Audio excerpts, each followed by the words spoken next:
crimp tool. Now I always walk this way. When I was a laddie, when I was 15, I spent a summer working in a garage in the electronics or electrical department. Mostly it was a British Leyland garage, and it was fitting transistor radios and terrible speakers into terrible cars with terrible pre-delivery inspection faults, like leaking oil pressure meters because they hadn't tightened up the pipe on the back of the oil pressure gauge and things like that. But anyway, it was instrumental. But what I did get was a very nice Ritnolts Spey terminal kit. It was bloody brilliant. It's fantastic, and I've run out of crimps on it, so I ordered one of these thinking I'll get a decent kit. And these are widely available on eBay. They seem to be the de facto like 15-20 quid kit. And I thought, well, they look okay. It's got the plastic boots in. Let's have a look inside and see what they're like.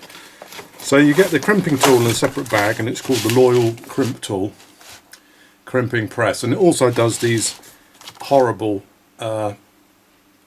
ones with the insulation where you crimp through the insulation. I've never liked those because they haven't got any proper strain relief where the crimp closes down on the insulation of the cable, right? So anyway, so this is the tool. Let's have a look at that.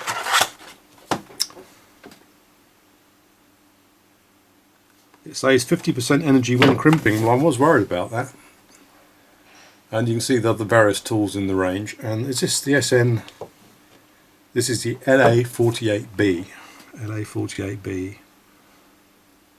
Which, there's an SN-48B, but not LA-48B. I'm guessing that's the closest one. So the packaging hasn't got the part number of the crimps.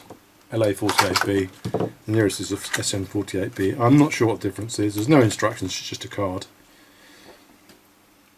And it's supposed to crimp just about everything, including these ones with the horrible plastic. I'll just zoom in a little bit there, you can see those. You remember those type? Ones with no strain relief. I wouldn't use those. When I was at taught electrical engineering in the standard workshops and IEEE standards, Institute of Electrical Engineer crimping standards, you weren't allowed to crimp anything that didn't have any strain relief, i.e. didn't anchor itself onto the insulation of the wire. If it was just clamped onto the conductors, you'd get stress fractures and the reliability would be less.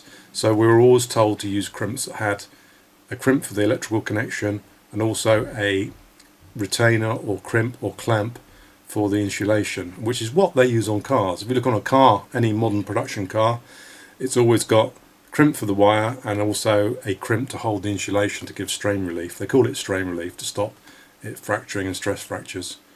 So some interesting stuff on there, but I won't dwell too long on it. And then in this kit as well, right, so here's the crimp set. You've got the 6mm wide crimp and the 6.1, and then the smaller one, which is, let's have a look.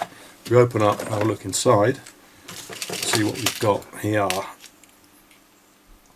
So they're 4.7mm by 0.37mm thick, and the larger ones are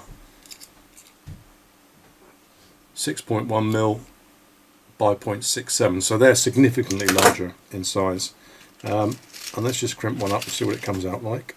So we'll crimp one of the smaller ones. And looking at the tool now, I'm going to have the tool. We've got one side which is that's the material side, or the crimp side. That's the strain relief side to crimp onto the insulation, and that's the copper side to crimp onto the cable copper. So let's try one of those just to see what sort of job this does. If you compare the two ends of these, the small and the large, you can see that, if I just zoom in a little bit there, you can see that they are the same side, so there's no difference in the copper side and this crimp set between the large and small. So let's just use a small one. This is made of the thinner material because it should crimp, it should deform more easily. And I'm going to put it through what I'm guessing. Let's try the large one first. If that doesn't work, we can try the smaller one, can't we? So here we are, getting it into position. We've got the 1.5mm copper, and this side is not marked at all. You just assume that it's correct, so it kind of fits okay. Let's see if it crimps or buckles. The problem what I find is they don't curl up and do the proper crimp, they just kind of buckle. Is it going to go? Yeah, it looks like it crimped, didn't it? It did crimp. It was thinking about it, but yeah. So that's crimped okay on this side. And what does it look like on the other side? Yeah, it looks alright actually. So that's the finished item. Yeah, that's not too shabby, actually. So that's with the thin crimp. Let's try it with one of the thicker crimps though, see how it copes with that. And again, this is much thicker material as I said before, so let's see what sort of job it does on that. And I'm going to put it in the same crimping bay, which is the one closest to the jaws where it gets maximum force, and it's the largest one. And let's see what that does.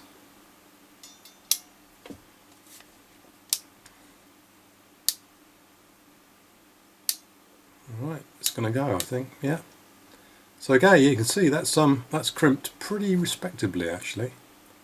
That looks alright, doesn't it? Quite pleased with that. Only shame is that these aren't plated. The brass will be prone to corrosion more than the zinc plated crimps. So we'll try it on a wire in a moment. So that they crimped okay, I think. And then you've got the small crimps here, which are got the small spade terminals, which are, I guess, the width 2.7mm by 0.3, so they're the same thickness as the 4mm crimps. And I'm guessing that that has to go into, what does it say on the packet about these? It says that these are good for 1.65. Oh, I see, 2.8, inner diameter 2.8, thickness 0.25. Is that 0.25? No, the thickness is 0.37, 0.36, so the packet's wrong, as usual, Chinese packaging.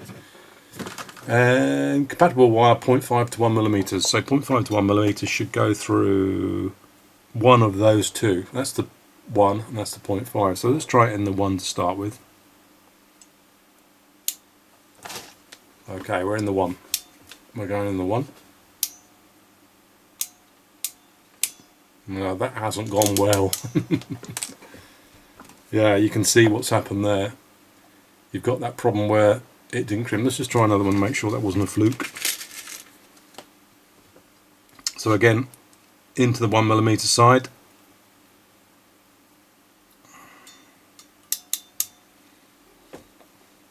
That's the 1mm side. Okay, so that's gone in the 1 okay. So the other one was probably just a misfire. You get a misfire on these crimp tools occasionally. And should we try putting it through the 0.5 as well to see whether we could tighten up on a not very tight crimp? Yeah, it hasn't crimped it properly on that side. But generally it's okay, isn't it? It's not too bad really. And then you've got this selection of boots. So I suppose I'm sort of more positive than I thought I was going to be. I expected to have these sort of mismatched crimps and tools where you put the crimps, which are clearly designed for different crimping tool, and they found the cheapest crimps they can find, and they found the cheapest crimp tool they can find, and they just married them together in a box without any really due respect for what's required. So let's just try this on a bit of wire now. What have we got in terms of the wire? Alright, let's have a look at this cable I'm going to wire up. What have we got? Sleeving off. Let's count them. Yeah, I don't know what this is. It's got a big bundle of this stuff that I bought on eBay. Seems good quality though. 1, 2, 3, 4, 5, 6, 7, 8, 9, 10, 11, 13, 14. 1, 2, 3, 4, 5, 6, 7, 8, 9, 10, 11, 12, 13. So it's 14 times 0.25 to 0.26 wire. So that's what? That's 30 gauge, isn't it? Roughly. 30 gauge will be 0.2 by 0.25. 625 times 3, 1.8, 1.9. Let's do a bit of calculation here.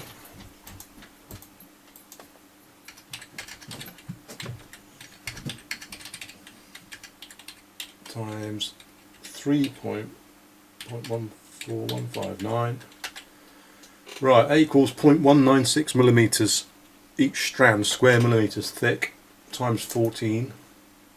14 times 0.196. That'll do. Close enough for jazz.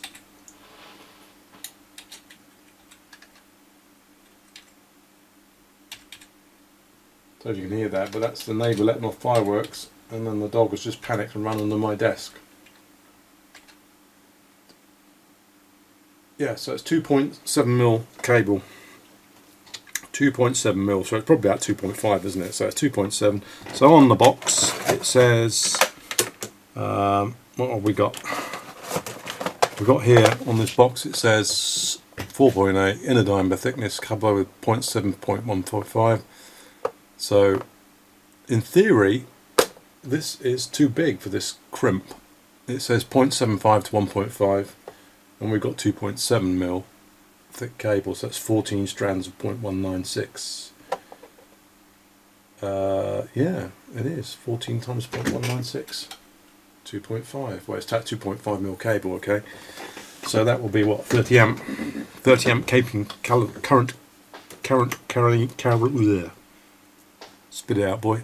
Current carrying capability, the CCC. Now the dog is absolutely trembling. Where are you gone, doggy? Doggy. There you are. Don't panic. Get your towel. Right, so let's put one of these on the end of it. So we'll slip a boot on. Slip a boot. Stop messing a boot. Right, put the crimp into the tool the right way around. So we're going to go in for the biggest one because that's the correct one. We just established that. And there we go. So slide the offending cable into the jaws of death. I'll get it in there, that is.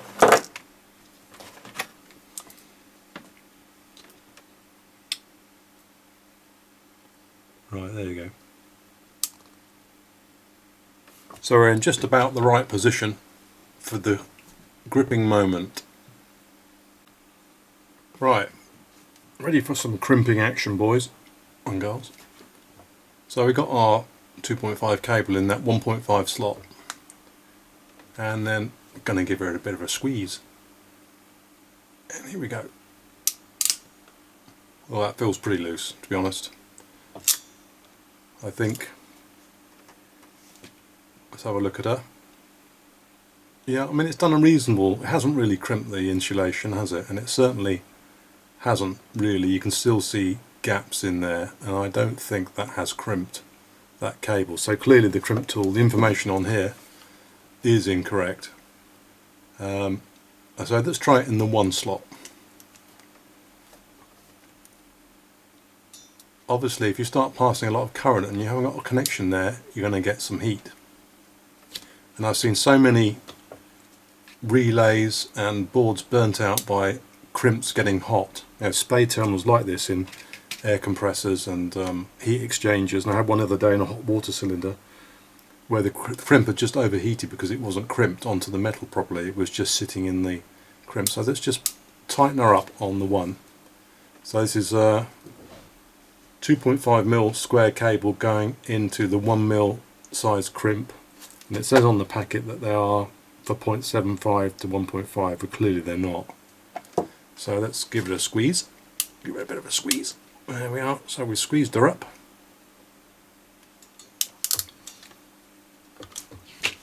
Alright, so what have we got? Let's have a look. Still not looking that tight to me. Not tight at all. You can see that these crimps aren't really designed for this tool because the actual jaws have only reached up to there, so the actual the crimping part of the cable isn't the same length as the crimp to the tool. So they have married up a cheap crimping tool with the cheapest crimps they could find, which is a typical way of doing things. Need I say more? Doesn't matter whether your house burns down to them, as long as they make 20 cents on the pack. So what I'm going to do is what we do on the approved way of testing crimps is to put this in the jaws of a vise, and you put this over a pulley, and then you pull with a certain weight to check that it's crimped, and if it pulls out, it's not crimped properly. And we used to do that when we made looms up for things like colour TV monitors and things which were full of wiring looms inside. We used to do that as a matter of ordinary production QA on every batch of cables to make sure we take an AQL sample and do the pull test. Alright, so it's probably the last time I pulled actually.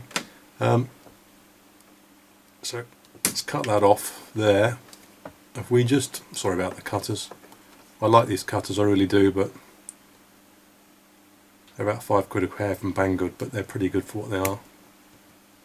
And then let's try to cut that off without cutting my finger, which is more difficult than it looks. Okay, so now we've released our strain relief crimp. Was dug in there, but it wasn't particularly crimping it, but it was okay. So let's just give that, get some pliers. I'm not sure I even need pliers, just try it by hand to start with. Give it a bit of a tug.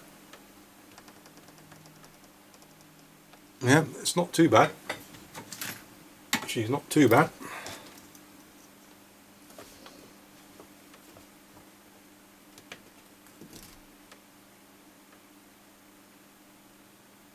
Yeah, that's crimped.